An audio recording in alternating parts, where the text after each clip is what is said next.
When humans finally reached an appropriate level of technological development to greet us on a galactic stage, they were rather underwhelmed. It was almost as if they were expecting to be condescended to by infinitely intelligent quantum computers, or forced to fight for survival against an endless horde of blood-fueled monsters. Instead, what they found was, in their words, the Balkans in space. Our petty squabbles and bureaucracies were remarkably boring to them. The reverse was not true. Many races found the newcomers fascinating, even beyond the novelty that being a new species in the Union warrants. Some gawked at their biology or their death world home despite their protests that it was the only planet even remotely inhabitable in their region of space. Others remarked about their aptitudes for engineering or attitudes toward compassion. And, of course, those horrified at their history and capacity for violence. This did not draw favorable responses from the humans. Mundane routines being extrapolated into grand feats of defying conventions was endearing to them at first, and some exploited it, but was quickly tiring.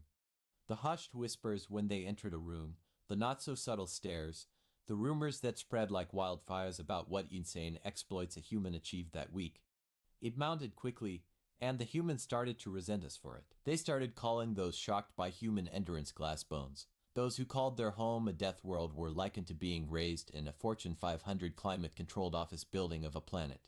Those who were fascinated with human ingenuity were named limp-wristed half-wits, and those enamored with their equal capacities for love and hate were named as emotionless sociopathic slag. The humans often wondered aloud how it was that we had not been culled by evolution, and often determined that universal coincidence meant that none of us had needed to actually struggle at any point in our lives.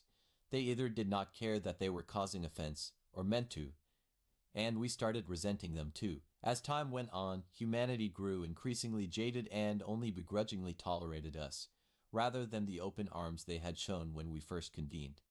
Interspecies relations had become strained and tense. Nobody knows what the final straw was, or if there even was one. After a few of their centuries being in contact with us, they decided they had enough, and withdrew. Every human retreated to either their homeworld or the closest colony planet, and barred us from ever entering their space. They cut all ties, allowed no trade, and refused to communicate. Any attempts at diplomatic outreach was simply met with the door locked, bolted, and welded shut. The humans are still around today, but they remain their own sectors.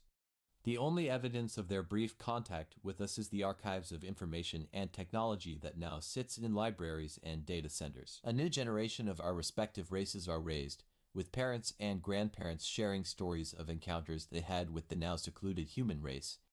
I am certain that these stories certainly will not help dispel the rumors and attention that prompted this ordeal in the first place, but maybe in time they will be discarded as myths once again, and maybe the humans will tentatively open to us once more.